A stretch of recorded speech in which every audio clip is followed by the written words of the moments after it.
जो 2 खंडों में प्रकाशित हुई है उस पर चर्चा से शुरू हुई और हमारे गुरुदेव आदरणीय डॉक्टर राजेश्वर सक्सेना जी का ये आग्रह था कि ये बहुत बड़ा काम जयप्रकाश जी ने किया है और हम लोगों को इस किताब पर चर्चा करनी चाहिए कि तमाम विपरीत परिस्थितियों के बाद, तमाम प्रतिकूलताओं के बाद एक रचनाकार कैसे अपने सामाजिक उत्तरदायित्व का निर्वाह करता है और कैसे वो ऐसी रचनाएं प्रस्तुत करता है और कैसे वो ऐसे उदाहरण प्रस्तुत करता है कि जिसको हम एक प्रेरणा के रूप में ग्रहण करें और ये जाने कि वो कैसे हम एक समाज में रहकर, ऐसे समाज में रहकर जो विभिन्न प्रकार की संगतियों से भरा है, हम अपने रचना कार्य को निरंतर जारी रख सकते हैं। उनकी अपराजय जिज्ञासा जो थी वो हमको सबक देते, कितनी भी खराब स्थिति आ जाए, कितनी भी प्रतिकूल स्थितियां पैदा हो जाए, अपने विचार से, अपने सिद्धांत से कभी समझौता नहीं करती। मुक्ति बोध के अंदर जो वैचारिक आग थी उसको उन्होंने कभी बुझने नहीं दिया और उसी के माध्यम से उन्होंने अपने व्यक्तिगत जीवन संघर्ष को एक सामाजिक संघर्ष में रूपांतरित किया। ऐसे महान रचनाकार को, ऐसे महान कवि को, ऐसे प्रखर विचारक को और ऐसे बौद्धिक पत्रकार को नमन करते हुए मैं आज का अपना वक्तव्य पढ़ने की इजाजत चाहता हूँ।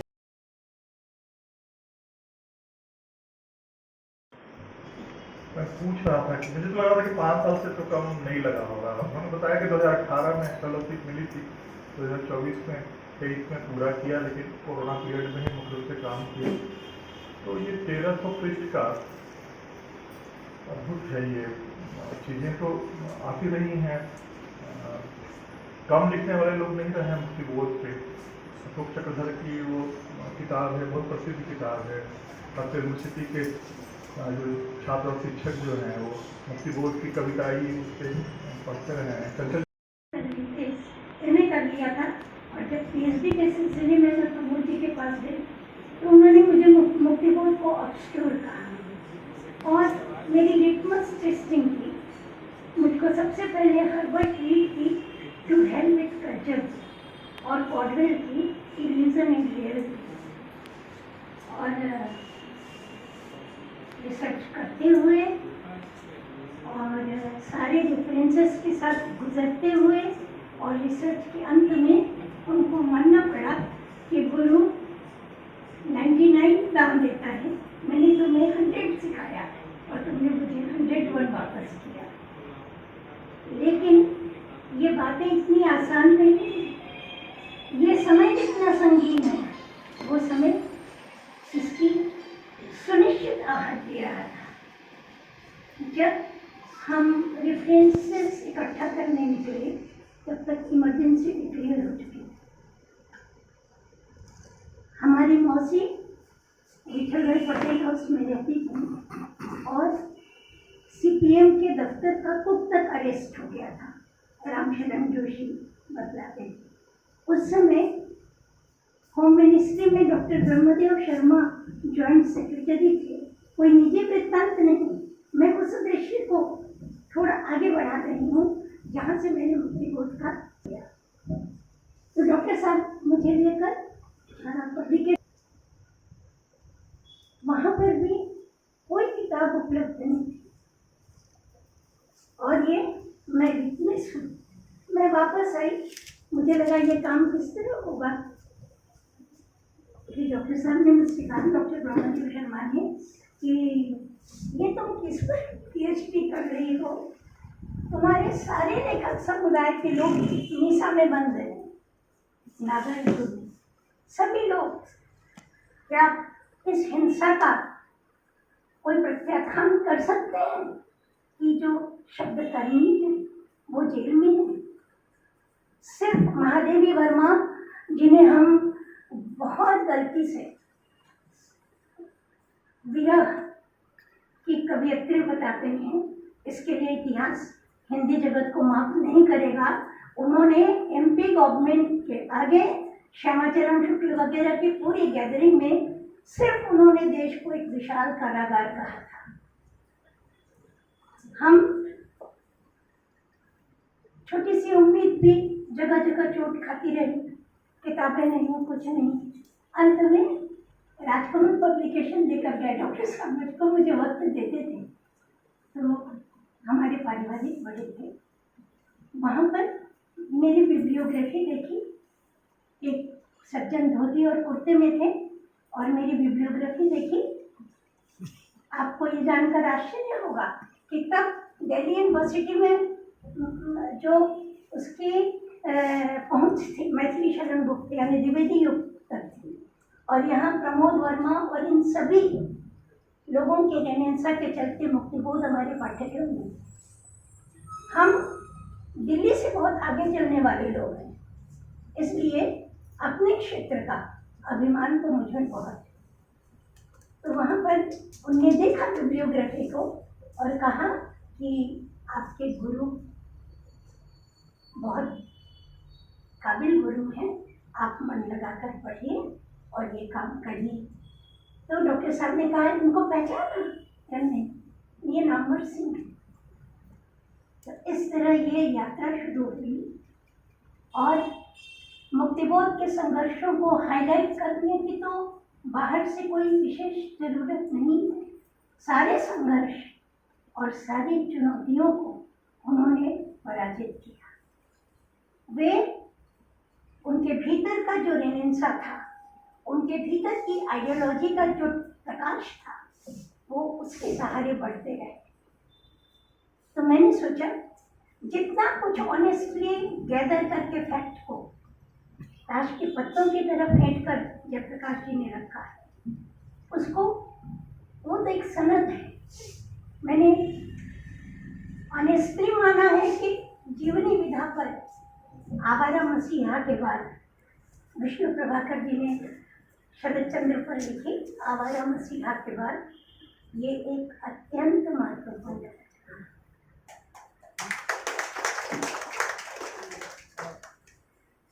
इसके साथ प्रसंगांतर न करते हुए हम मुक्तिबोध की एक छोटी सी कविता आपके साथ शेयर करेंगे।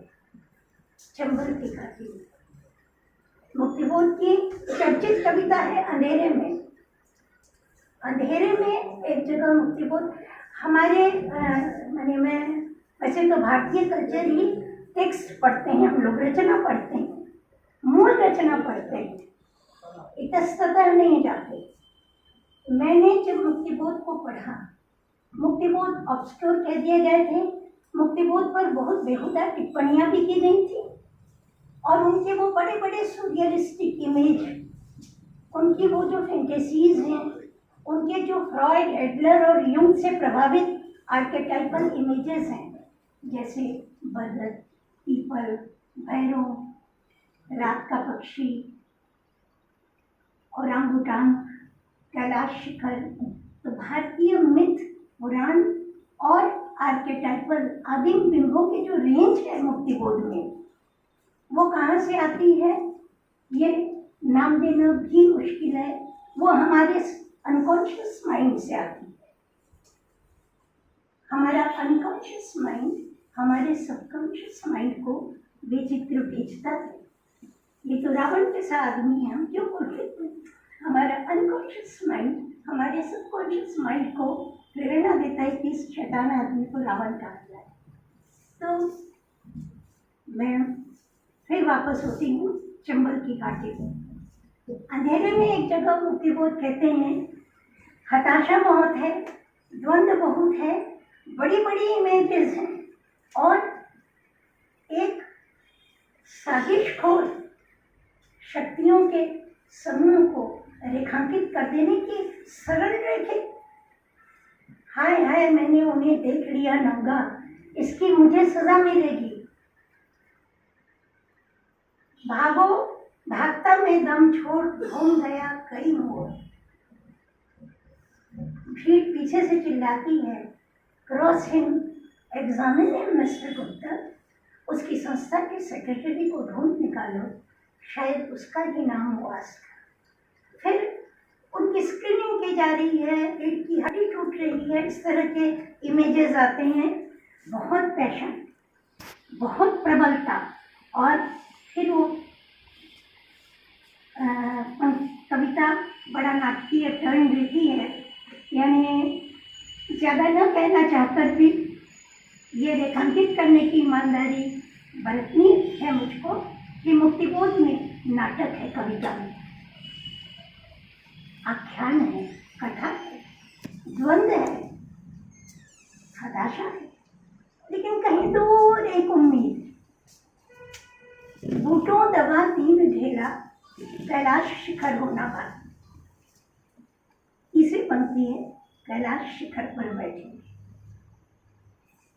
इरादा ऊर्ध्व की तरफ, अंधेरा चाहे जितना घना।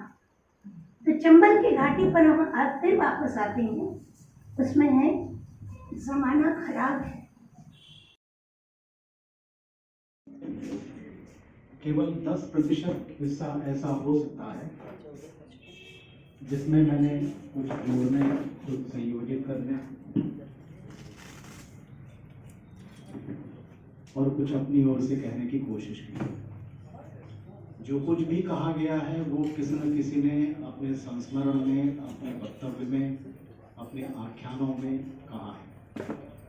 तो इसलिए मैं समझता हूँ कि इसमें मेरा अपना कुछ भी नहीं है। ये बात मैं विनम्रतावश नहीं कह रहा हूँ, इसमें पूरी सच्चाई है और पूरी जिम्मेदारी के साथ कह रहा हूँ। इसलिए इस पुस्तक को लेकर जो भी कहा जा रहा है, मैं समझता हूँ कि मैं उसके योग्य नहीं हूँ। फिर से मैं कहूँ कि ये बात मैं सिर्फ विनम्रता के लिए नहीं कह रहा हूँ। मैंने सिर्फ ये किया है कि तथ्यों को एकत्र किया है, उनको संयोजित किया है और उनको एक क्रम दिया है। और ये सब करने में जाहिर है कि समय तो लगा है। इस समय को मैंने एक तरह से कही कि ऐसा कहा जाता है एंजॉय करना। मैंने उसको एंजॉय किया। हालांकि निरंतर पूरे समय जब मैं ये काम करता रहा,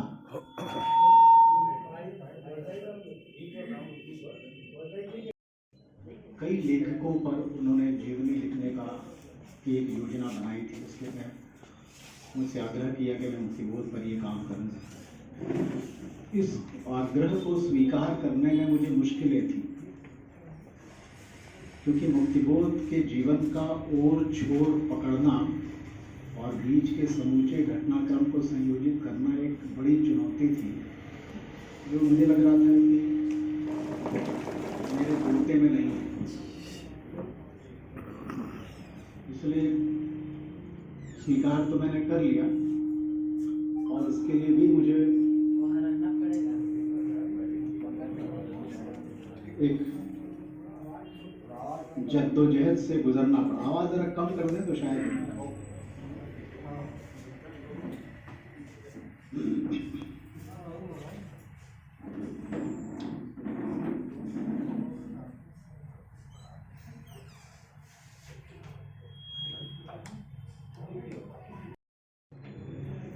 इस बीच रायपुर में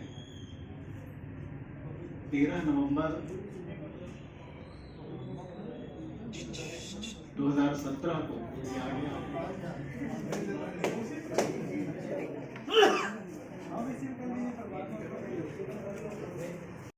तमाम हिंदी के लेखक, आलोचक, कवि एकत्र हुए थे और 2 दिनों के उस संवाद में तकरीबन 40 लेखकों ने भागीदारी की थी।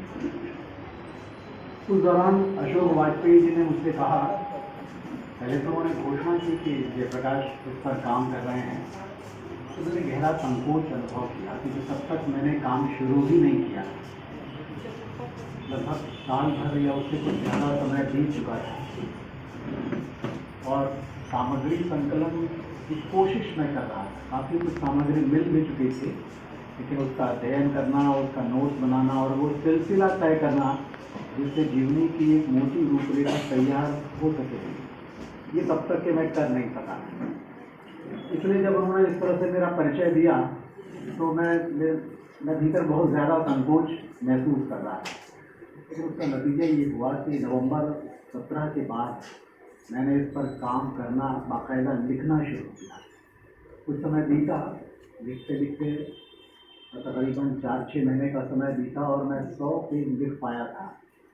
100 पेज लिखने के बाद मुझे आगे का रास्ता सूझ नहीं रहा था और ये लग रहा था कि मैं किसी चक्रव्यूह में फंस गया हूँ जिससे बाहर निकलने का कोई रास्ता मुझे दिखाई नहीं दे रहा है। तो मैंने सोचा कि अब इस काम को बंद कर दिया जाए, फिर से दोबारा एक नई शुरुआत के साथ में आगे बढ़ूँ।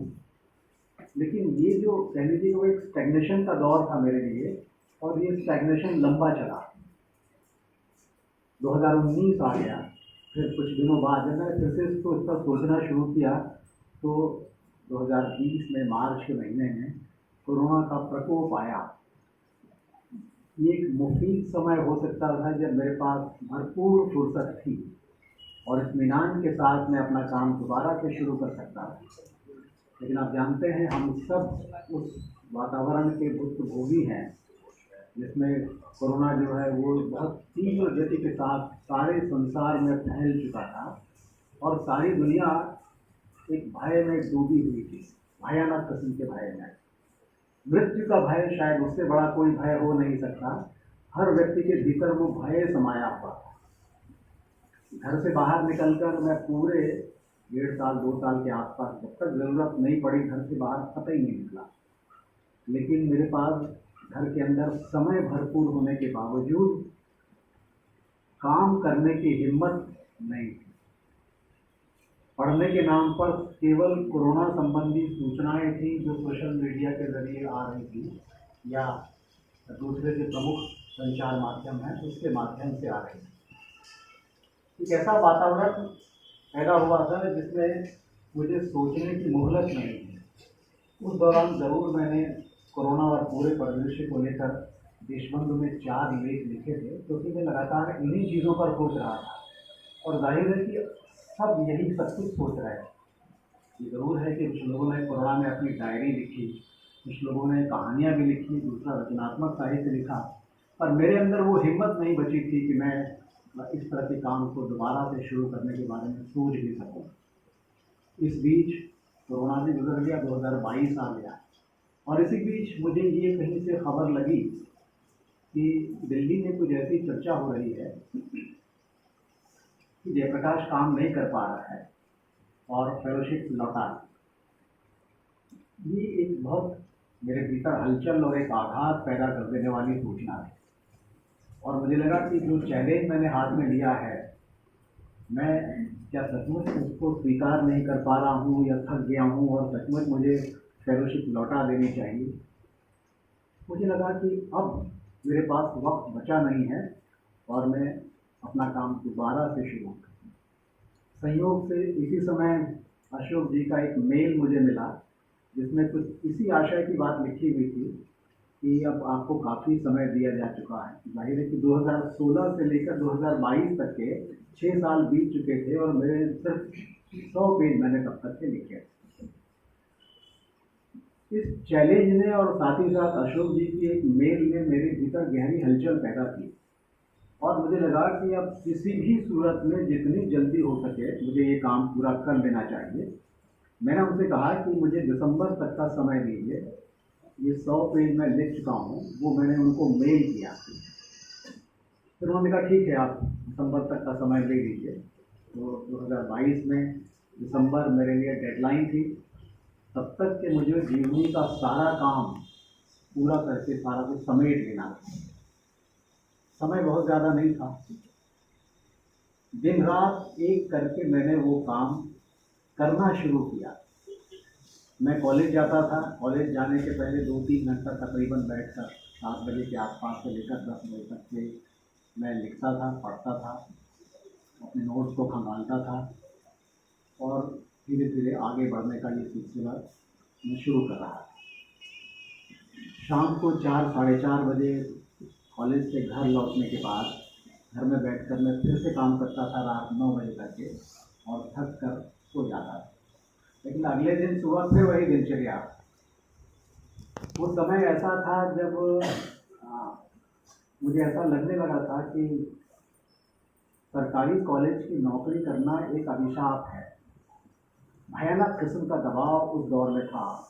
एक तो ऑनलाइन टीचिंग का, उसके अलावा छत्तीसगढ़ के उच्च शिक्षा विभाग ने बैठे ठाले जो इत्मीनान से लोग घर पर हैं उनको कोई ना कोई काम दे दिया जाए, शायद इस नीयत से टीचिंग वीडियो बनाना शुरू किया था। वो एक जिम्मेदारी सौंप दी थी और मुझे हेमचंद यादव विश्वविद्यालय दुर्ग का पूरे क्षेत्र का कोऑर्डिनेटर नियुक्त कर दिया था। तो वो ऐसा भयानक दबाव से भरा हुआ काम था जो मेरे बस का नहीं था, लेकिन चूंकि नौकरी है और नौकर की तरह नौकरी करने जैसी स्थिति है, इसलिए उस स्थिति का सामना करते हुए भी मैं लगातार इस काम में जुटा रहा। और दिसंबर में तो ये काम खैर पूरा नहीं हुआ। मैंने फिर से दोबारा एक्सटेंशन के लिए उनसे निवेदन किया, तो मार्च तक के काम पूरा कर लेने के लिए उन्होंने फिर सहमति दी।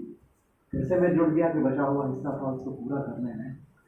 मुझे ऐसा लगा कि कुछ मेरे साथ ही अक्सर ऐसा होता है कि अगर कहीं मेरे रास्ते में कोई रोड़ा अनुभव होता है तो मैं उस काम को टाल देता हूँ कुछ समय के लिए, कि दोबारा उसको बाद में शुरू करता हूँ। और कभी कभी ऐसा भी होता है कि जब वो ऐन सिर पर आ जाता है तब फिर दोबारा से उस काम को मैं शुरू कर पाता हूँ। शायद ये मेरी आदत हो, पर कई बार मैंने अनुभव किया, उस वक्त ज़्यादा अनुभव किया। बहरहाल मार्च में भी वो काम पूरा नहीं हुआ, लेकिन तब तक के 90% काम पूरा हो चुका था। और मैंने मतलब फाउंडेशन को सूचित किया कि जल्द ही 1-2 महीने के अंदर ये पूरा हो जाए। जो काम मैंने कर लिया था, 6-7 चैप्टर तब तक के लिखे जा चुके थे और आखिरी का एक चैप्टर जो पूरा राजनांदगांव वाला हिस्सा है वो थोड़ा बचा हुआ था। तो इस तरह से मार्च भी गुजर चुका, जुलाई अगस्त में जाकर मैंने इस काम को पूरा कर लिया और सूचित किया कि ये काम मेरा हो चुका है और आप कहें तो मैं उसको मेल कर देता हूँ। कुछ दिनों बाद मैंने उसको मेल भी कर दिया, लेकिन फिर मुझे लगा कि कुछ चीज़ें हैं जिनको फिर से देखने और सुधारने की ज़रूरत है। तो मैं दोबारा से इस काम को मैंने पूरा किया और दिसंबर 2023 में मैंने सारा कुछ पूरा करके उन्हें मेल किया। तो इस तरह से 2 और 2.5 साल के बीच में ही ये सारा का सारा काम पूरा हुआ है। रज़ा फाउंडेशन को मैं धन्यवाद दूंगा कि उन्होंने मुझे 8 साल तक बर्दाश्त किया, वरना इसके पहले की जीवनीकारों पर इस तरह का दबाव रहा, उसके चलते जिस तरह से जो भी हुआ काम पूरा करके उन्होंने दे दिया और वो प्रकाशित भी हो गया। उन प्रकाशित कर मुझे अपने आप पर संदेह भी होता था और किसी हद तक मुझे बड़ी लज्जा भी आती थी कि मैं ये काम नहीं कर पा रहा हूँ। पर मैंने ये सोचा कि अगर मैं इसको करूँ तो जिम्मेदारी से करूँ, और जिम्मेदारी का मेरे लिए ये मतलब था कि कृत्य की प्रामाणिकता बनी रहे। खासकर जीवनी विधा के संदर्भ में ये ज़रूरी है कि जिन तथ्यों का उल्लेख उसमें किया जाए वो पूरी तरह से प्रामाणिक हो, किसी भी तरह से उस पर चैलेंज ना किया जाए। ऑब्जेक्टिविटी एक रचनात्मक कृति के लिए शायद बहुत महत्वपूर्ण नहीं है, लेकिन जीवनी को तो ऑब्जेक्टिव होना चाहिए, जीवनी को पूरी तरह से तथ्यात्मक होना चाहिए। इसलिए मैंने जहाँ जहाँ से जिन स्रोतों से सामग्री ली थी उन स्रोतों का संदर्भ के रूप में मैंने उल्लेख किया। उसके पीछे रणनीति यही थी कि प्रामाणिकता को किसी भी तरह की आँच नहीं होनी चाहिए।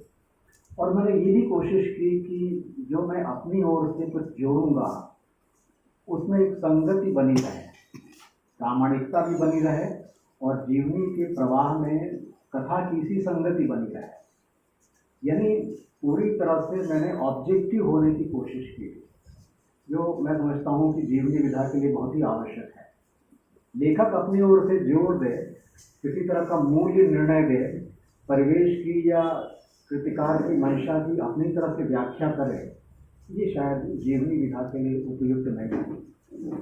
इसलिए अरुण कमल जी ने एक बार मुझे फ़ोन किया जीवनी का पहला खंड खत्म होने के बाद कि सबसे अच्छी बात यह है कि आपने इसमें अपनी ओर से कुछ नहीं कहा है, दूसरों के मुंह से कहलवाया है।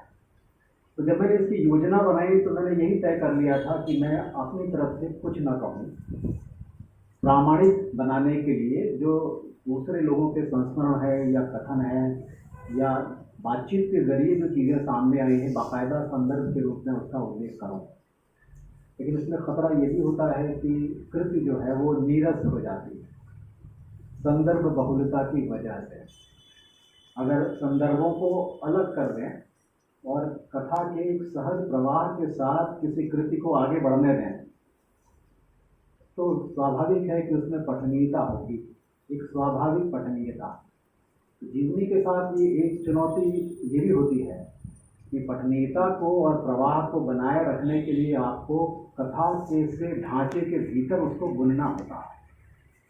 मैं कथाकार नहीं, कहानी कहने की मुझमें प्रतिभा नहीं है, बल्कि सच तो ये है कि कहानियाँ मैं पढ़ता भी हूँ, मैंने कहानी पर लिखा भी है, लेकिन कहानी पढ़ने के बाद कहानी मुझको तब तक याद रहती है जब तक कि मैं उसको पढ़ रहा हूँ, उस पर सोच रहा हूँ। समय का अंतराल बीतने के साथ साथ मैं उसको भूलने लगता हूँ। तो अगर फिर से दोबारा उस पर विचार करूँ तो मैं उस कृति को फिर से दोबारा मुझको देखना पड़ता है। तो इस तरह से ये काम मेरे लिए इसलिए भी चुनौतीपूर्ण था कि मैं इसमें रचनात्मक लेखन की सी सहृदयता, सरसता और प्रवाह को बनाए रखूं। मैं कह नहीं सकता कि मैं इसमें किस हद तक सफल हुआ हूँ। और जब मैं अपनी ही रचना को, इस कृति को जब मैं दोबारा से रिव्यू कर रहा था, पढ़ रहा था, तो मुझे लगा कि कहीं कहीं थोड़ी बाधा ज़रूर होती है। और मित्रों ने जैसा कहा कि वो उस प्रवाह को महसूस कर पा रहे हैं, तो मुझे संतोष भी हुआ। अपनी रचना को लेकर इस किस्म का आत्मसंदेह हर लेखक को होता है और होना भी चाहिए। स्वयं मुक्तिबोध का व्यक्तित्व जो है वो गहरे संदेह से घिरा हुआ है। मुक्तिबोध को उनके समय ने, उनके अपने समकालीन दौर में पर्याप्त रिकॉग्निशन नहीं दिया। और शायद ये भी कारण हो रहा होगा कि मुक्तिबोध अपने आप पर संदेह करने लगे। अपनी कविता पर, अपनी समूची रचनात्मकता पर वो संदेह करते थे। इसलिए कोई भी कृति उनके यहाँ कभी पूरी नहीं होती। अगर पूरी हो गई होती है तो वो अगले ड्राफ्ट के लिए फिर से उसको वापस अपनी पेटी से निकाल लाते थे और दोबारा से उसको लिखने रखते थे। इसलिए बार बार कहा गया है, और जीवनी भी आप पढ़ेंगे तो उसमें ये उल्लेख मिलता है कि मुक्तिबोध अपनी हर कृति को, जैसा रणेंद्र जी ने भी कहा, कि अंडर रिपेयर मानते थे। तो हर कृति कभी उनके यहाँ पूर्ण नहीं, कविता भी उनके यहाँ अधूरी है। और हम ये भी मान सकते हैं कि अंधेरे में भी मुक्तिबोध के कहीं आज भी एक अधूरी कविता है। अब जिस हद तक के वो पूरी हुई है, हम उसको ही उसका अंतिम प्रारूप मानकर हमको उसको स्वीकार करना पड़ा है और उसी रूप में हम उसको जानते हैं। और संयोग है कि वो एक महान कृति, हिंदी की एक क्लासिक कृति बन गई। मुक्तिबोध को इस तरह से अपने आप पर संदेह रहा और इसलिए मित्रों को अपनी रचनाएं सुनाया करते थे। सबसे पहले शांता जी को भी सुनाया करते थे। शांता जी को कुछ समझ में नहीं आता था, फिर भी वो प्रसन्न होती थी मुक्तिबोध की किसी भी नई रचना को सुनकर। मुक्तिबोध जानते थे कि शांता जी को ठीक से समझ में नहीं भी आ रहा है, तब भी वो खुश होते थे कि वो सुन रही हैं और सुनाकर उनको आनंद मिलता था। और आप जीवनी में पढ़ेंगे, मुक्तिबोध अपनी ही कविता का पाठ अद्भुत तन्मयता के साथ किया करते थे और ये उनकी बचपन की आदत थी। दोनों भाइयों की, शरद चंद्र मुक्तिबोध जो उनके छोटे भाई थे, वो न सिर्फ मुक्तिबोध को इस तरह से पढ़ते हुए देखते थे, बल्कि स्वयं भी तन्मय होकर वैसे ही पाठ किया करते थे। और जैसा रणेंद्र जी ने से हुआ था, और ये संयोग है कि मुक्तिबोध की पैदाइश उसी वर्ष हुई और उनका निधन वर्ष 1964 में हुआ। और वो जो है पंडित जवाहरलाल नेहरू के भी निधन का वर्ष है। यानी कि आज़ादी के पूर्व के 30 साल मुक्तिबोध को मिले थे और आज़ादी के बाद के एक जिसे कहा जाए कि सिर्फ 16-17 साल मिले थे। आज़ादी के पूर्व का जो काल था लेकिन जिस समय एक सोवियत क्रांति हुई थी, एक नई सभ्यता का उदय हुआ था, उस नई सभ्यता के उदय के साथ समूची दुनिया के जो बौद्धिक थे, समूची दुनिया के जो लेखक थे, उनके सामने एक जनतंत्र को बचाने की, फांसीवाद को बचाने की, और जो उस समय जो संघर्ष चल रहे थे, एक मुक्ति कामी संघर्ष चल रहे थे, जनतांत्रिक संघर्ष चल रहे थे, देशों की आज़ादी के संघर्ष कर रहे थे, तो मुक्तिबोध एक गुलाम देश में पैदा हुए थे। उसके माध्यम से हम मुक्तिबोध को समझ सकते हैं। दूसरी बात, देखिए, ये बात कहनी चाहिए और मानना चाहिए कि मुक्तिबोध का समूचा चिंतन, समूचा लेखन, समुची वैचारिक राजनैतिक वैचारिक, लेकिन राजनैतिक जो वैचारिक, वो राजनीति उस राजनीति की वैचारिक थी जो समाज को बेहतरी की ओर ले जाने वाली थी, जो कबीर की सोच में थी, जो फुले की सोच में थी, जो बाबा साहब अम्बेडकर की सोच में थी। यह अनायास नहीं है कि हिंदी के किसी, यानी 1964 में मुक्तिबोध नहीं रहे। अकेले मुक्तिबोध ऐसे जिन्होंने बाबा साहब अम्बेडकर का जिक्र किया, मुझे नहीं, यानी कि प्रेमचंद ने हंस पत्रिका के मुखपृष्ठ पर अम्बेडकर का चित्र छापा था। उसके बाद राहुल साकृत्या ने जो जिक्र किया, उसके बाद एक समूचा एक अरसा ऐसा है, और आज अम्बेडकर एक केंद्रीय व्यक्तित्व के रूप में स्थापित है। तो आज यह भी हो रहा है कि वो चाहे अम्बेडकर हो, चाहे गांधी हो, चाहे प्रेमचंद हो, इन सब का कुपाठ किया जा रहा है, इन सब का अधिग्रहण किया जा रहा है कि भाई प्रेमचंद तो महान थे, गांधी भी महान थे, अम्बेडकर भी महान थे, उसी तर्ज पर मुक्तिबोध भी महान।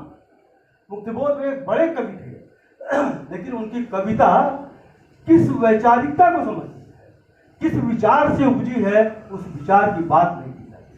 अभी शायद किसी पूर्व वक्ता ने कहा था कि प्रगतिशील लेखक संघ से जो नाता था मुक्तिबोध का, मार्क्सवाद से जो नाता था, उस मार्क्सवाद का, उस प्रगतिशील लेखक संघ का जिक्र नहीं किया जाता।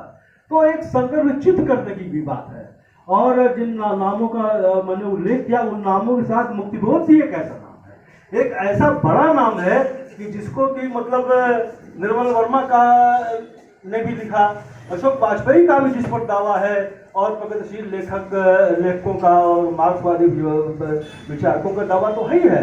तो आज जरूरत इस बात की है कि मुक्तिबोध को उनके सही परिप्रेक्ष्य में समझने का, मुक्तिबोध को उनकी वैचारिकी के साथ समझने का, और ये आज जो अंधकार है, ये जो एक अंधेरा है, जो एक राजनीति का ही अंधेरा नहीं है, जो संस्कृत का अंधेरा है, उस संस्कृत के अंधेरे की पहचान मुक्तिबोध ने कहाँ से की और कब की। मुक्तिबोध की पुस्तक थी भारतीय इतिहास और संस्कृति। वो पुस्तक किसी मध्य प्रदेश में प्रतिबंधित की गई थी। क्यों प्रतिबंधित की गई थी? उस पुस्तक पर प्रतिबंध लगाए जाने के पीछे कौन सी ताकतें थी? उस पुस्तक पर प्रतिबंध लगाए जाने के पीछे वही ताकतें थी। आज जिनकी भावनाएं बात बात पर आहत होती है, हर बात पर आहत होती है, उनकी भावनाएं भी आहत हुई थी, और वो भावनाएं राम और कृष्ण को लेकर के आहत हुई। राम और कृष्ण का श्याम वर्ण था, इस श्याम वर्ण पर मुक्तिबोध ने उस पुस्तक में लिखा। क्यों श्याम था? इस श्याम की उन्होंने एक व्याख्या भी की, इसकी पड़ताल भी की, और मुक्तिबोध ने स्वयं जब वो मुकदमा चला तो सफाई के रूप में कहा कि देखिए, मैंने ऐसा कुछ नहीं कहा जो पहले नहीं कहा गया, जो इतिहासकारों ने नहीं कहा, जो संस्कृतवेत्ताओं ने नहीं कहा, ये सब बातें पहले कही जा चुकी हैं। और मैं एक पाठ्य पुस्तक लिख रहा था विद्यालयों के लिए, तो उसमें ये बातें आनी चाहिए थी, ये बातें कही जानी चाहिए थी। तो उन्होंने ये बातें कही, यानी जो कि नई बात, उस तरह से नई बात नहीं थी, जो कि इतिहास के द्वारा सिद्ध बातें थी, वो बातें मुक्तिबोध ने कही, लेकिन उसके लिए उन्हें प्रताड़ित किया गया और पुस्तक पर प्रतिबंध लगा। जाहिर है कि उस दौर में वो आहत भी हुए। तो हमें ध्यान रखने की बात है कि किन ताकतों ने मुक्तिबोध को प्रताड़ित किया और किन ताकतों के पक्ष में मुक्तिबोध खड़े थे। तो आज हम मुक्तिबोध को सही संदर्भों में तभी समझ सकते हैं जब वो सारे तथ्य, मैं समझता हूँ कि जो अभी मैं पढ़ रहा था किताब एक बैठ करके, तो जो इतिहास और संस्कृत पुस्तक जो प्रतिबंधित हुई है, क्यों प्रतिबंधित हुई है, उसके दस्तावेज उसके तथ्य इस किताब में मौजूद हैं। तो इस तरह के तथ्यों के माध्यम से, इस तरह के जो चीज़ें हैं, वो उसके माध्यम से हम मुक्ति बोध को सही परिप्रेक्ष्य में समझ सकते हैं। मित्रों, मुझे कल बोलना है, तो मैं अपनी आज समय भी हो रहा है और समय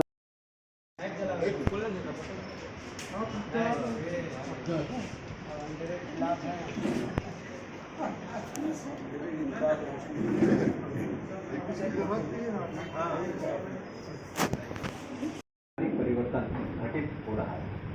नतीजा ये हुआ कि गांधीवादी और बक्सावादी डॉक्टर नारायण विष्णु जोशी ने मार्क्सवाद को स्वीकार कर लिया और मुक्तिबोध भी उसी दिशा में चलने लगे। ये वो दृश्य है, ये वो परिस्थितियां हैं जिनमें मुक्तिबोध का वैचारिक रूपांतरण हुआ और वो मार्क्सवादी हुए, और ऐसे दृढ़ मार्क्सवादी हुए कि आजीवन बने रहे। और जैसा मैंने कहा कि उनके सारे साथी कवि, तारसप्तक के जो उनके सहयोगी कवि थे, वो सब के सब मार्क्सवाद छोड़ चुके। मुक्तिबोध न सिर्फ पार्टी के कार्यकर्ता हुए, पार्टी की विचारधारा का उन्होंने लगातार अपने जीवन में अनुसरण किया, अपने सिद्धांतों में अनुसरण किया, अपने व्यावहारिक जीवन में खासतौर से उन्होंने मार्क्सवाद को जैसे उतार लिया। उनके आदर्श में और उनके व्यवहार में, जीवन में किसी भी तरह की कोई झांक नहीं थी। इस तरह से मुक्तिबोध मार्क्सवादी विचारधारा के करीब आए। अपनी कविताओं में मुक्तिबोध ने जन शब्द का बहुत प्रयोग किया है, अभिजन शब्द का प्रयोग नहीं किया है, लेकिन युवजन परिजन शब्द का प्रयोग एकाधिक बार किया है। और उनकी एक कविता में उसका शीर्षक ही है, मेरे युवजन मेरे परिजन। वो सब जो मेरे आत्मीय हैं, वो सब जो मेरे अपने हैं।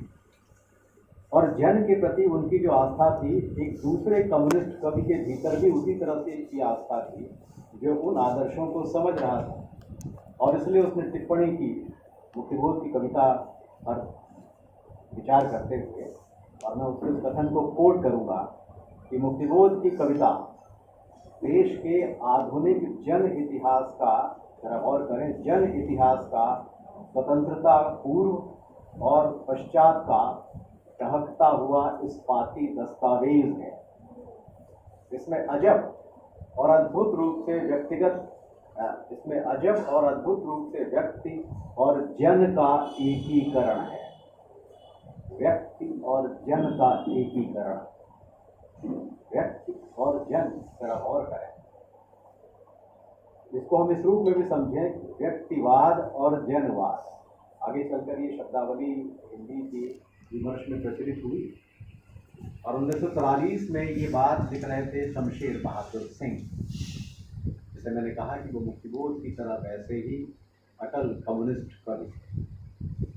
मुक्तिबोध से भिन्न उनकी कविताएं हैं, लेकिन अगर कोई कवि मुक्तिबोध के सबसे ज़्यादा करीब होता है कम्युनिस्ट होने के साथ साथ वैचारिक रूप से, जो अंतःकरण के ही एक दूसरे पक्ष, आंतरिक सौंदर्य का कवि हो सकता है, मानवीय सौंदर्य का कवि हो सकता है, तो शमशेर बहादुर सिंह हो सकते हैं।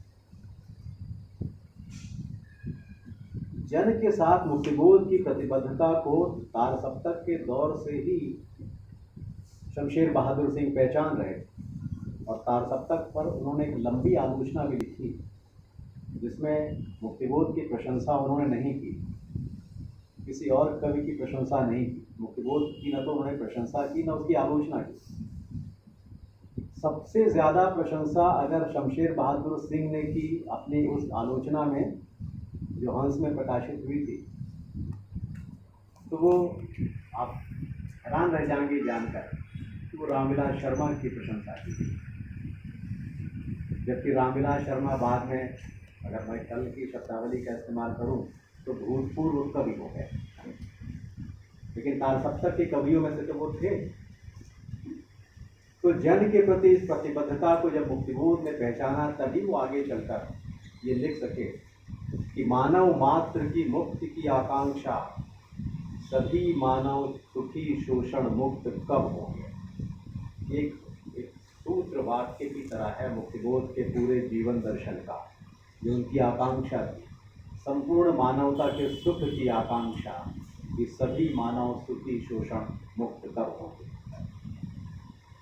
ये जिन्हें हम इत्यादि जन कह रहे हैं, ये हाशिए के लोग, ये वही हैं, वो जो शोषण मुक्त नहीं है और जो सुखी नहीं।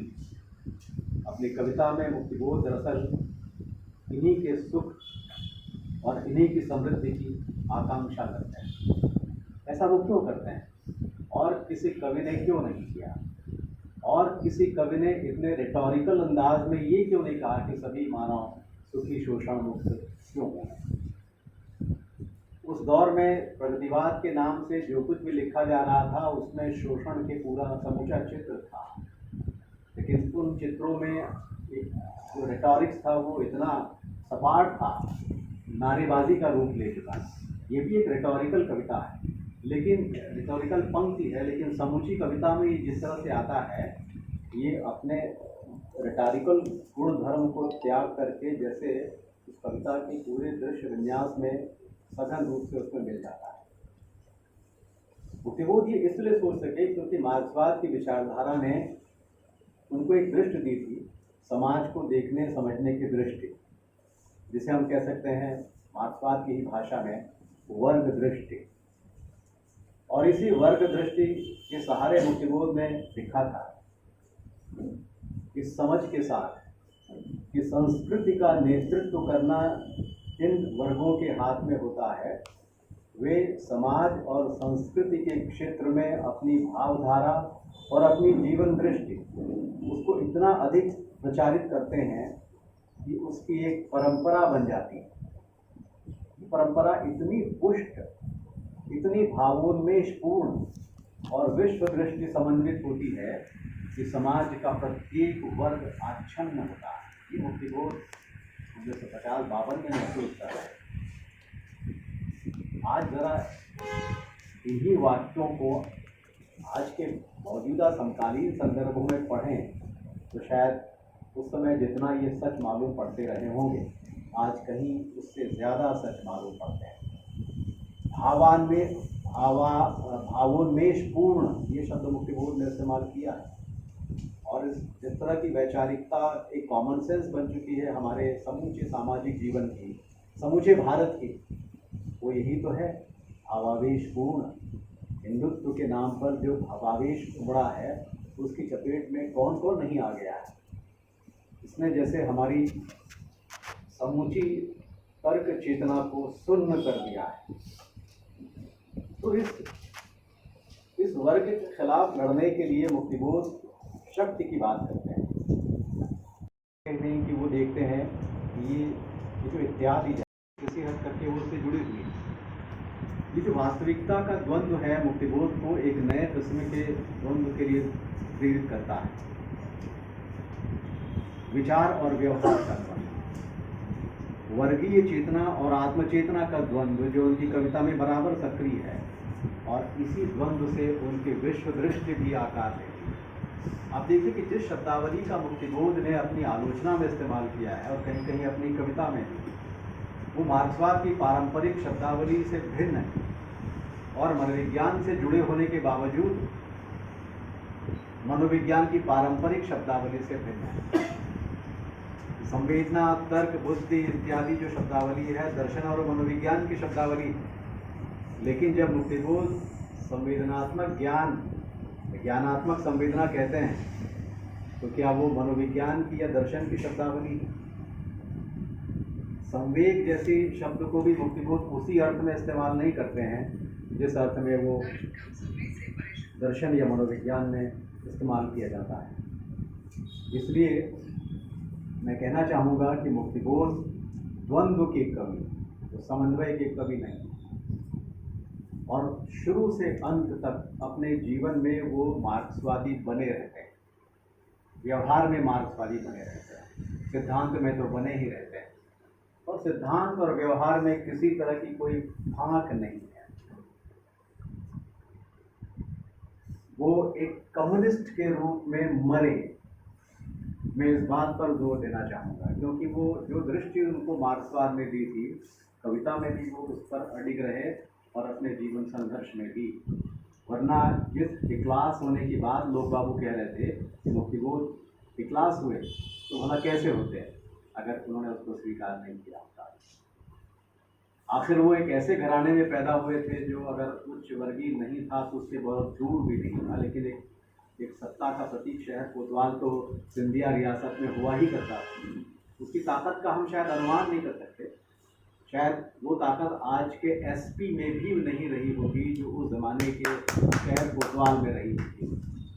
और जब मुक्तिबोध मंदसौर में यूं ही ये फर्स्ट ईयर के विद्यार्थी थे और छुट्टी के दिनों में जब वो मंदसौर गए, जहाँ उनके पिताजी का स्थानांतरण हो चुका था, तो शांति घुमक्कड़ी की आदत थी और मंदसौर में तो कोई नहीं था उनको जानने वाला। अकेले क्वार्टर से निकलकर बाजार में घूमते हुए जब वो गए, तो संयोग कि कोई दो लड़के चले जा रहे हैं, एक ने दूसरे के कंधे पर हाथ रखा हुआ है और पीछे से देखने पर लगता है कि एक लड़का जो है बड़ा अभिजात वर्गीय किस्म का है। संयोग से वो पलटा और पलटा, तो जैसे ही देखा दोनों एक दूसरे को देखकर चौंक पड़े, मुक्तिबोध भी और वो लड़का भी। वो लड़का और कोई नहीं, मुक्तिबोध का अपना दोस्त वीरेंद्र कुमार जैन था, जो बड़े संपन्न घराने थे और उसकी रुचियां भी वैसी अभिजात किस्म की थी। दोनों एक दूसरे से इस तरह मिलकर हैरान हुए, ठिठक गए। और तब तक के वीरेंद्र कुमार जैन को मालूम नहीं था कि मुक्तिबोध के पिता कौन है। तो मुक्तिबोध से उन्होंने कहा यहाँ कैसे? उन्होंने पूछा तुम यहाँ कैसे? उन्होंने बताया मेरे नाना का घर है इसलिए मैं यहाँ आया हूँ। और मुक्तिबोध यहाँ कैसे? उन्होंने बताया कि मेरे पिता मंदसौर के नगर कोतवाल हैं। तो वो हैरान रह गया, मंदसौर के नगर कोतवाल का लड़का और ऐसे साधारण से कपड़े पहनकर घूम रहा है, या साधारण से कपड़े पहनकर वो क्लास में आकर बैठा करता है। मुक्तिबोध के पिता के बारे में वीरेंद्र कुमार जैन को मालूम ही कि ऐसे घराने से आने वाला एक व्यक्ति जिसके पिता ने बीए पास होने पर ये कहा हो कि तुमको मैं तहसीलदार बनवा सकता हूँ, ने इनकार किया तो उन्होंने कहा कि तुमको वकालत करनी चाहिए। फिर उन्होंने कहा कि ये सब मैं नहीं करूँगा, मैं तो साधारण से स्कूल का मुदस्सर नहीं कर सकता, या तो मैं शिक्षक बन सकता हूँ या मैं पत्रकार बन सकता हूँ। तो मुक्तिबोध क्या बनना चाहते थे वो अच्छी तरह से जानते थे। वो बनने की आवश्यकता नहीं थी, उनको एक बड़े ओहदे तक वो पहुँच सकते थे।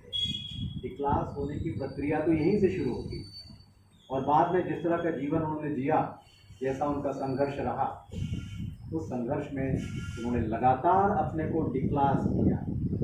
मुक्तिबोध इतने भोले भाले आदमी थे, हम कल्पना भी नहीं कर सकते कि कोई इतना बड़ा कवि, इतना प्रचंड बौद्धिक स्वभाव से इतना सरल और भोला हो सकता है।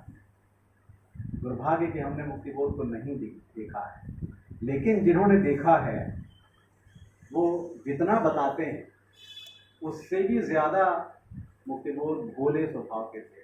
और इसका प्रमाण है अभी इसी महीने नेमिचंद्र जैन की डायरी का वो पन्ना जिसमें मुक्तिबोध की निश्चलता, सरलता और भोलेपन का जिक्र वो पूरे पन्ने पर करते हैं। तो मुक्तिबोध व्यक्ति के रूप में आज भी हमको अविश्वसनीय लगते हैं और कवि के रूप में तो वो असाधारण हैं। उन्होंने साधारण को असाधारण बनाया।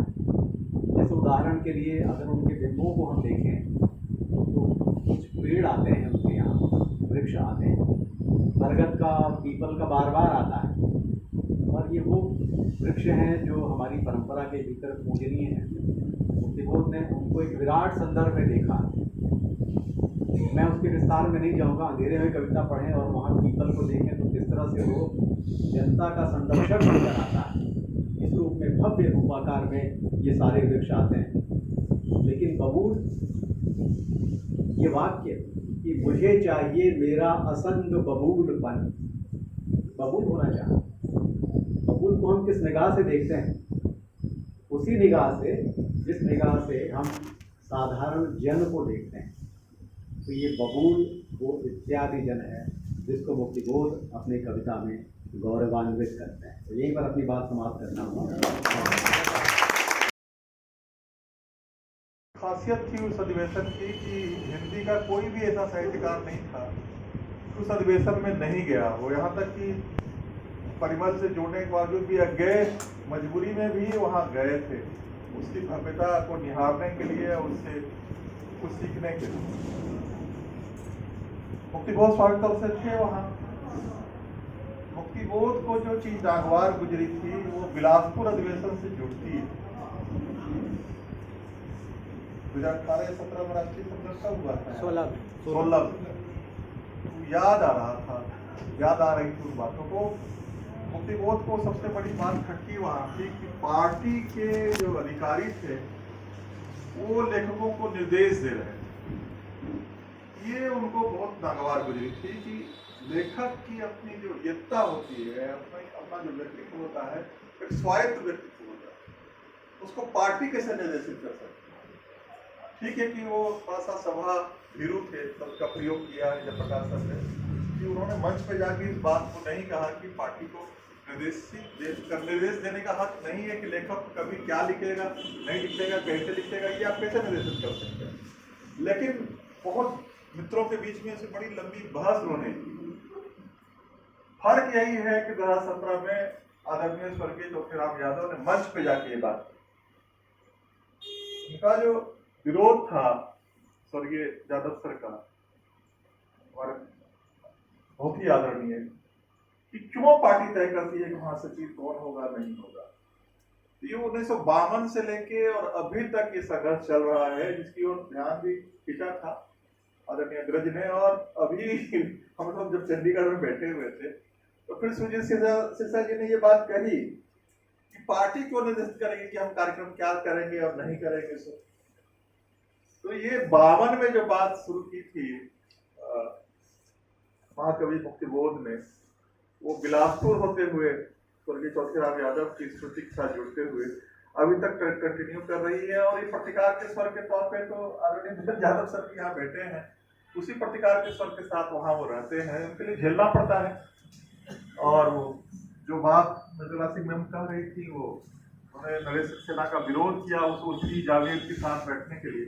कहाँ उर्फी जावेद और कहाँ हमारे नरेश सक्सेना और अरुण कमल और मदन कश्यप कोई तालमेल नहीं है। लेकिन क्या है कुछ नहीं कहा जा सकता। अगर जो मृदुला मैम कह रही थी कि अगर आप विरोध करेंगे तो लोग पड़ जाएंगे। मन से ही नरेश सक्सेना सर जैसे हमारे आदरणीय कवि जो है आदरणीय वीरेंद्र यादव जी को बोल रहे थे, अच्छा नहीं लगा था लखनऊ में, लेकिन यही सच्चाई है। तो ये बिलासपुर इस कारण से भी याद आ रहा है कि मुक्तिबोध की उस प्रकार की प्रार्थना को बिलासपुर में पढ़ाया। अगर गांव में जिस ढंग से महाकवि की जो अंतिम इच्छा थी कि मैं किसी कॉलेज में प्रोफेसर हो जाऊं, व्याख्याता हो जाऊं, बहुत के साथ एमए की डिग्री, लेकिन वो सेकेंड क्लास से और जब यहाँ जी के प्रयास कॉलेज खुला तो राजेश कोठारी शरद कोठारी डॉक्टर नागपुर सरकार थी जी के सर्किल के लोगों से उन्होंने वादा भी कर दिया था। लेकिन वो जी को भी आशंका थी कि मैं कैसे वहाँ साक्षात्कार में, लेकिन पढ़ रहा कि आज के दिन से बहुत दुर्लभ है जो प्राचार्य उसको भी नहीं किया। उन्होंने पहले कहा कि साहित्यकार ने जो लिखा क्या है तो तारसप्तक दे दिया है, तो तारसप्तक और रख दिया अपने तकिया के नीचे। दूसरे तीसरे जब शरद कोठारी मिले तो उन्होंने पहला काम किया कि ये लिफाफा रखो, ये हमारे भतीजे की विधवा बहू हमारी जो है उसका ये आवेदन है, इसको तुम रख लो।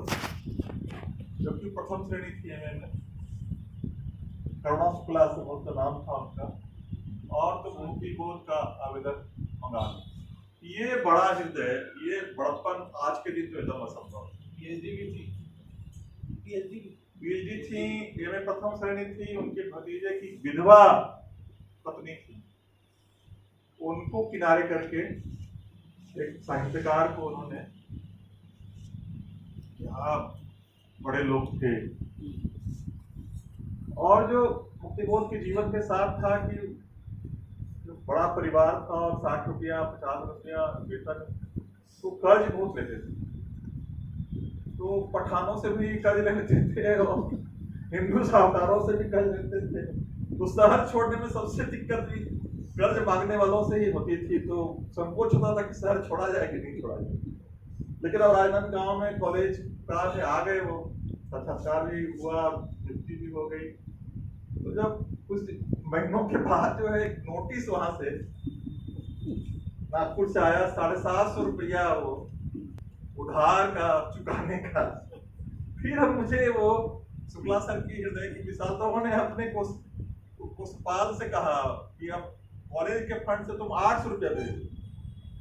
तो 750 मांग रहा, तुम 800 भेजो। सर अब समझिए कि उस समय का वेतन, टीचर का ही वेतन 100 रुपया था, कॉलेज टीचर का 800 रुपया सर आज के समय में 80,000 रुपये के बराबर है या उससे भी ज्यादा समझा जाए ज्यादा। और बोले कि लिखो कि 50 रुपया तुम्हारे स्कूल के लिए भेज रहे हैं, 750 रुपया तुम्हारा कर्ज है। तो ये बहुत उनको राहत दिया। लेकिन ये कितना बड़ा बड़प्पन है एक प्राचार्य का, जो एक साहित्यकार को अपनी यहाँ जगह दे रहा है। और इस भोलेपन की बात, और वो बात आ ही गई कि जो उनके साथ जुड़े, जबलपुर में रामेश्वर शुक्लाचार्य जुड़े और जाके परिमल के खेमे में शामिल हो। ठीक है कि प्रभाकर माचवे या नरेश मेहता वामपंथ विरोधी नहीं हुए, लेकिन रामेश्वर शुक्लाचार्य तो शुरुआत में ही इतना अवसरवादी थे कि वो छोड़े मुक्तिबोध को और जाके वो बैठ गए परिमल की गोद में।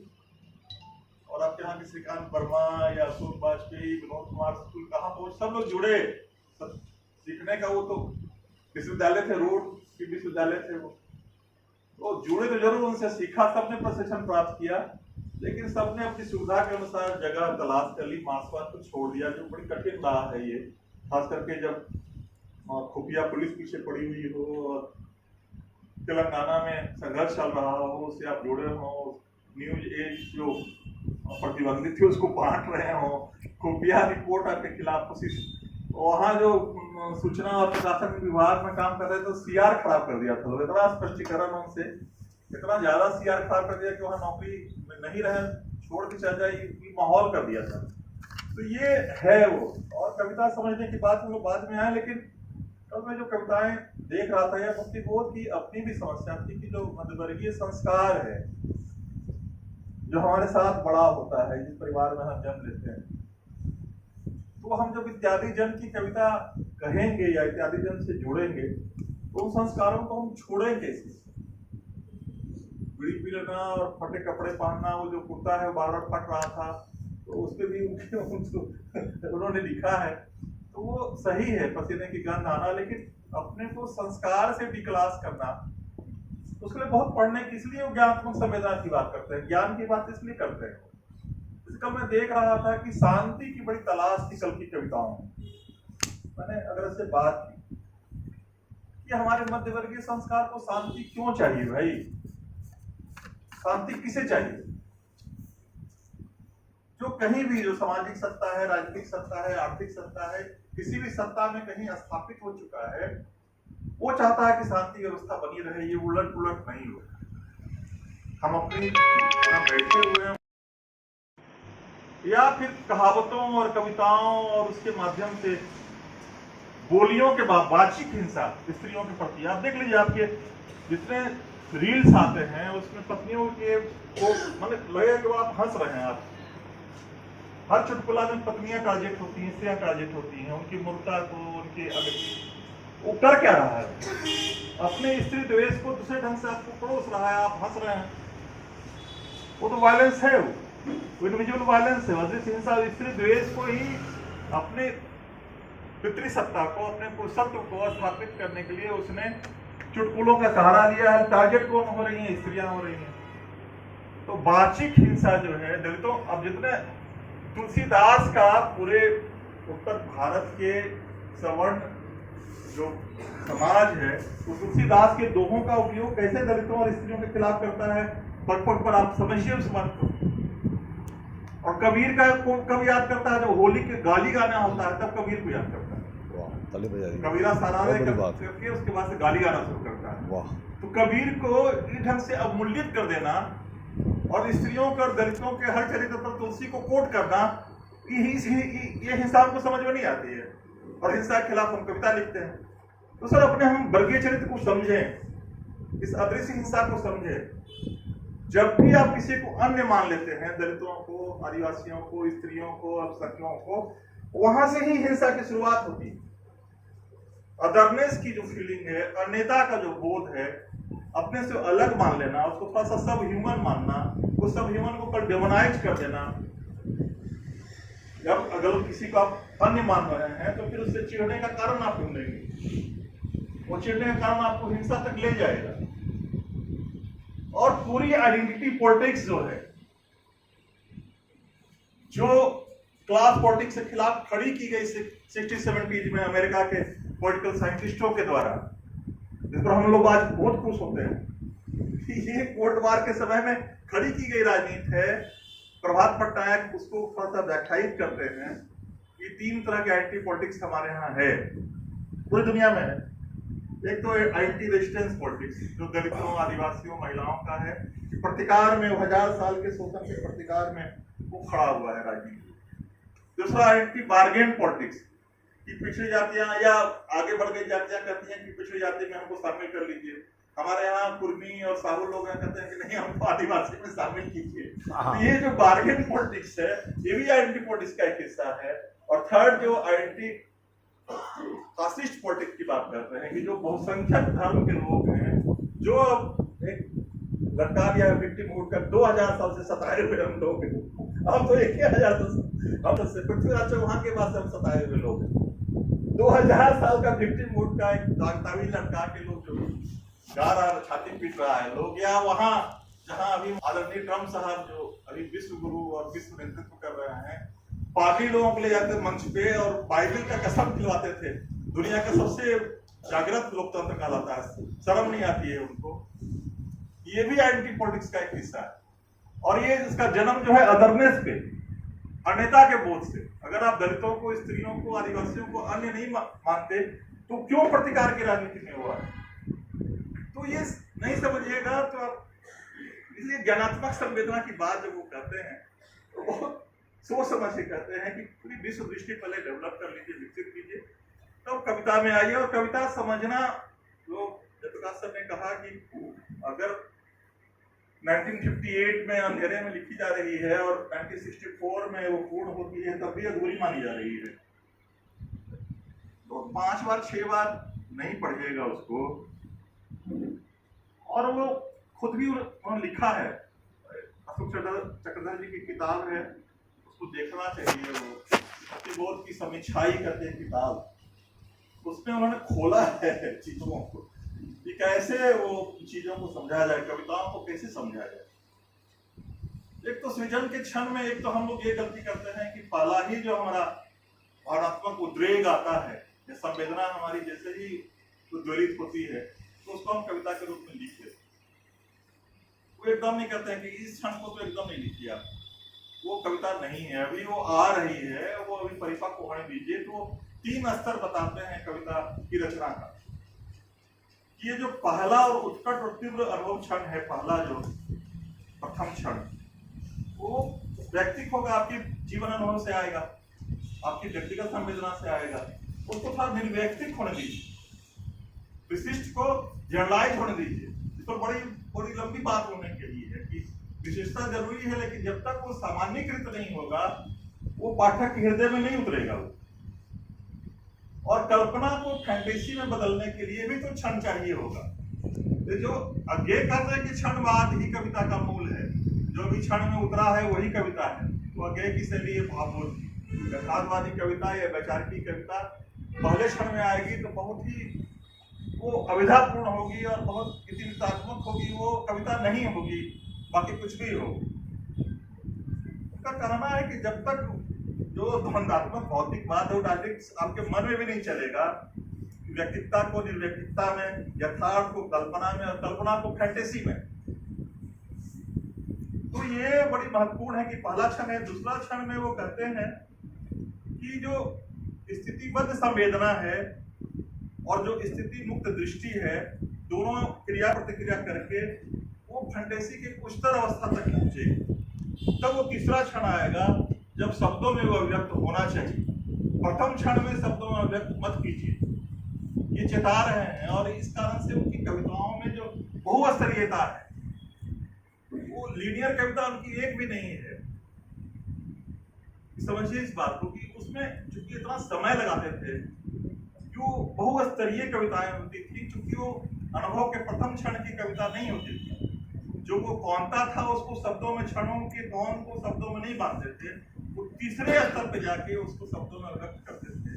तो सारे नए कवियों के लिए बड़ा महत्वपूर्ण है कि कवि काव्य कल्पना जो फैंटेसी को जन्म देती है वो शब्द रहित तो कभी नहीं होती है, लेकिन जब तक वो परिपक्व नहीं होगी, जब तक वो पूरा रूप ग्रहण नहीं करेगी, जब तक बार बार उस पर विचार नहीं कीजिएगा, कच्चा रूपों को बार बार उसको रिपेयर नहीं कीजिएगा, तब तक वो मुकम्मल कविता का रूप नहीं लेगी।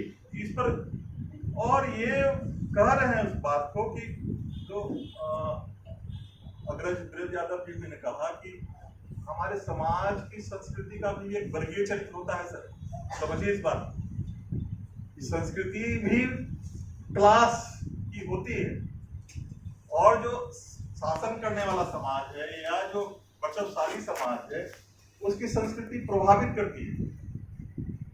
उदाहरण जो सर ने दिया कबीर वाला, वो एकदम सही दिया कि सामंत काल का जो शासकीय वर्गीय चरित्र था, वो वीरता की बात कर रहा था, श्रृंगार की बात कर रहा था और अध्यात्म की बात कर रहा था। तीन ही तत्व थे सामंत काल। या तो वीर गाथा काल की शैली में लिखी जाएगी रासो, या फिर श्रृंगार की बातें होंगी, या फिर सीधे अध्यात्म की, जो आप अशोक वाजपेयी के यहाँ आपको दिखेगा, या तो देह दिखेगा या फिर नेह दिखेगा, या तो ईश्वर देखेंगे या फिर श्रृंगार के रस दिखेंगे। तो ये जो दोलन है ये वहीं से आया है, शासक वर्ग का ये चरित्र, वर्ग चरित्र।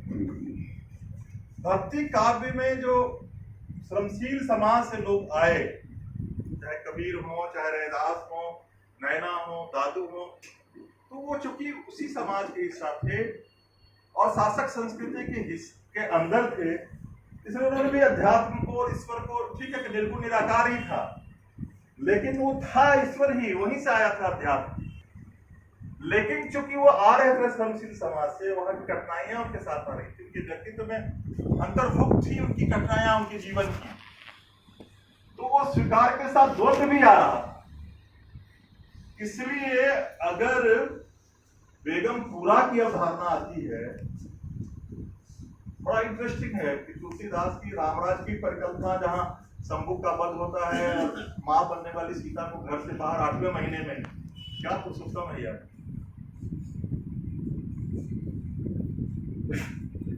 तो बेगमपुर की अवधारणा रैदास लाते हैं, जहां कोई गम ही नहीं होगा, कोई दुख नहीं होगा, जहां सबको रोटी होगी, की चिंता कर रहा है उस समाज से आया हुआ व्यक्ति। ठीक है कि आप अध्यात्म या एक निर्गुण निराकार को स्वीकार कर लिया है, लेकिन उसकी वर्गीय चेतना मरी नहीं है, इसलिए वो बेगमपुरा की बात कर रहा है। बेगमपुरा शहर को नाउ दुखु अंदो नहीं तिह ठाऊ, ना तस्वीर खिराजू न मालू, खौफ न खता न तस्सु जवालू। जहाँ दुख और कोई कुछ ढंग की चीजें नहीं होंगी, ऐसे बेगम, बिना गम का, जहाँ दैहिक भौतिक और दैविक कोई दुख नहीं हो, ऐसे एक राज की कल्पना रैदास कर रहे हैं। और ये रैदास तक रुकती नहीं है, ये चेतना प्रवाहित होकर कबीर तक जाती है। कबीर भी अपने यहाँ बेगमपुरा की अवधू बेगम देश हमारा कबीर गा रहे हैं। तो ऐसा नहीं है कि द्वंदात्मक भौतिकवाद आपके या ऐतिहासिक जो विकास से चरण है या मार्क्सवाद, उसके पहले भी हमारे लोग, हमारे पुरखे वो द्वंद्व की स्थिति में हैं। ठीक है कि शासक वर्ग का एक घटाटोप है, उसमें उन्होंने भी एक निर्गुण निराकार ईश्वर को ही अंतिम सत्य मान लिया, क्योंकि समय का था, वो देश काल की परिस्थितियां थी, लेकिन उसके बावजूद वर्गीय चेतना उनकी दबी नहीं थी और वो आया था वहां से बेगमपुरा की अवधारणा। और शमशेर बहादुर सिंह ने जिस ढंग से समझा, ठीक है कि तो सप्तक के समय उन्होंने उस ढंग से मुक्तिबोध को रेखांकित नहीं किया, लेकिन उनके रचना प्रक्रिया और अर्थ प्रक्रिया का विश्लेषण करते हुए देखा उन्होंने कि कई स्तर हैं और कई चरण हैं। और स्तर बोलता है कारण जो शिल्प का स्तर है वो एक तो लगता है, लेकिन ऐसा है नहीं। और बहुत डिटेल में जाने की जरूरत नहीं है, लेकिन वहाँ दो चीजें बहुत महत्वपूर्ण हैं। एक तो बिंबों और प्रतीकों का जब वो विवरण देते हैं तो बड़ा अविधात्मक हो जाते हैं, वो विधात्मकता है उस वर्णन में, लेकिन वो वर्णन इतनी चाक्षुष सघन है, इतना इंटेंसिटी है विजुअलिटी की कि लगता है कि आप सिनेमा देख रहे हैं। तो वहाँ वो वर्णनात्मकता खटकती नहीं, लेकिन उसके अलावा जो करते हैं वो बहुत लक्षणात्मक या व्यंजना में जाते हैं, अविधा में नहीं जाते हैं। तो वहाँ व्यंजना लक्षणा भी उतना ही है जितना कि वस्तु वर्णन करने में, वस्तु के वृत्तांत में वो अविधा का उपयोग करते हैं। तो बड़ा कठिन है वो इसको साधना कि अविधा और व्यंजना और लक्षणा तीनों को हम अपनी कक्षा में साधें।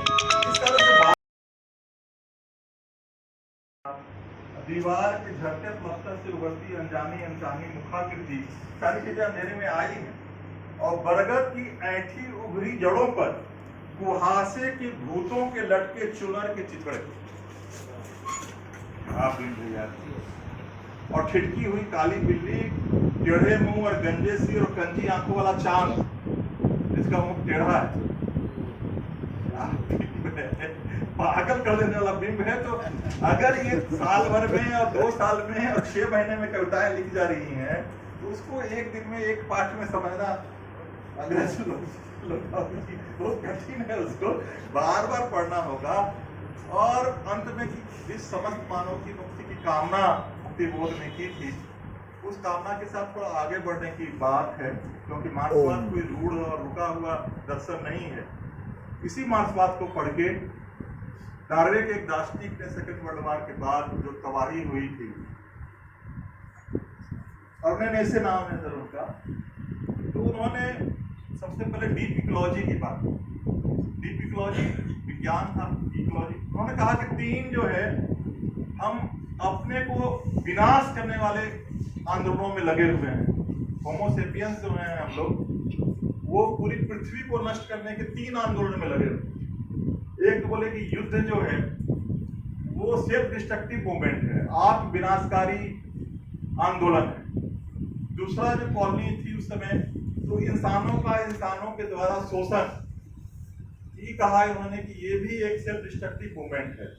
थर्ड उन्होंने कहा कि इंसानों के द्वारा मानवेतर नदियों का, पहाड़ों का, जंगलों का शोषण, जीवों का शोषण, बोला कि ये भी सेल्फ डिस्ट्रक्टिव मूवमेंट है। मतलब 3 सेल्फ डिस्ट्रक्टिव मूवमेंट हम लोग होमो सेपियंस चला रहे हैं धरती पे, जिससे धरती का ही विनाश होना। उन्होंने कहा बचेगी धरती कैसे, तो उन्होंने इकोसॉफी की बात की। इकोलॉजिकल डीप इकोलॉजी से बढ़ के दर्शन, साइंस से बढ़ के दर्शन तक आए, इकोसॉफी की बात की। और उन्होंने कहा कि इकोलॉजिकल सेल्फ, कि हमारा जो आत्मन है, जिसकी बात बार बार मुक्तिबोध की कविताओं में आती है, उसको जब तक हम पर्यावरणीय आत्मन में नहीं बदलेंगे, कि हमारे सेल्फ में जब तक समस्त जीव जगत और वनस्पति जगत समाहित नहीं होगा, तब तक हम इस सेल्फ डिस्ट्रक्टिव मूवमेंट को बदल नहीं सकते हैं। केवल मानव मात्र की मुक्ति नहीं, मानव की मुक्ति के साथ साथ, शोषण से मुक्ति के साथ साथ समस्त जीव जगत और वनस्पति जगत की मुक्ति की बात। थोड़ा सा यहाँ संशोधन करना चाहूंगा कि जब मैं आदिवासी दर्शन पढ़ता हूँ या समझता हूँ या बात करता हूँ, उनके टोटम को समझता हूँ, उनके सोहराय जैसे पर्व को समझता हूँ, उनके पर्व में सोहराय सरूल और कर्मा में जब गीत गाए मंत्र पढ़ जाते हैं, वहाँ इंसानों की समृद्धि के साथ पशुओं और फसलों की समृद्धि की बात की जाती है। तो लगता है कि जो इकोलॉजिकल सेल्फ की बात कर रहे हैं अर्नेन ऐसे की, जो मानवता जागेगी तब ये होगा भविष्य में, वो तो आदिवासी दर्शन में पहले से है। तो मानव मुक्ति की जो कामना आज से 40 साल 50 साल 64 में चले गए, लंबा 50 साल 60 साल की बात हो गई, तो 60 साल में अब ये आ गया है जो पृथ्वी की हालत हमने कर दी है, केवल मानव मात्र की मुक्ति की कामना हम लोग नहीं करें, अब उसके साथ जीव जगत वनस्पति जगत की भी मुक्ति की कामना करें। और इकोलॉजिकल सेल्फ जो आदिवासी दर्शन में पहले से है, उसको भी सोचे अपनी कविताओं में लाएं, और पुनः पुनः मुक्ति बोध को याद करते हुए और सारे आयोजन को याद करते हुए बिलासपुर की इफ्ता और प्रलेस की इकाई को, लक्ष्मण शर्मा जी को और वैष्णव जी को, जिन्होंने दबाव बना के मुझे मुक्ति बोध पढ़ने के लिए रिवर्स किया, छात्र की तरह मैं होमवर्क कर करके पढ़ा और समझने मेरे लिए कितना लाभकारी होगा मैं समझ रहा हूँ। इस कारण से मैं बहुत ही आभारी हूँ और पुनः आप सबों का नमन करता हूँ। तो मैं सरनेम जानता नहीं था। हाँ, तो वाणी व्यवहार सब में तो पंडित ही है ना। हमेशा जी, झोला आपको किस कहाँ से मिल गया इतना शानदार सुंदर झोला? अच्छा 7-8 देश गए विदेश का खुलासा करिए। मैं साधारण सा बाजार का थैला ला रहा था। हाँ हाँ, मेरी श्रीमती जी बोली कि मैं अच्छा झोला देता हूँ आपको, इसको लेके जाइए भाई, वहाँ पर जा बहुत रहे हैं। सुंदर लग रहा है भाई। बराफर जी आपको दिए तो मैं सोचा काश पहले मैं देख लेता। सुचिंतक ऐसे भी आलोचक हैं जो सही तरीके से आलोचना करते हैं और सही तरीके से वस्तु स्थिति से समाज को, साहित्य को परिचय करा रहे हैं। और यह वर्ग भी, यह इत्यादि जन भी आगे की ओर बढ़ रहा है, अपनी बात कह रहा है कविताओं के माध्यम से। अगर हम नहीं आए होते हम अपनी बात कैसे कहते? कब तक हमारी बात मैत्री गुप्त कहते रहते उर्मिला के रूप में? कब तक रामधारी सिंह दिनकर हमको कब तक हमें जयशंकर प्रसाद एक सहनशीला के रूप में प्रस्तुत करते रहते? कब तक तुलसीदास हमको कहते रहते जिम्मी स्वतंत्र भय बिगड़े नारी? कब तक कहते रहते? नहीं, हम बिगड़ने वाले नहीं हैं, हम बिगड़ नहीं रहे, हम सुधार रहे हैं व्यवस्था। इस बात को आप समझिए, ये बिगड़ना नहीं है। लेकिन अभी भी साथियों, मैं आप लोगों को बता दूं कि हमारी स्त्रियों के सामने बहुत चुनौती है। घर से निकलकर बाहर निकलने की बहुत बड़ी चुनौती है।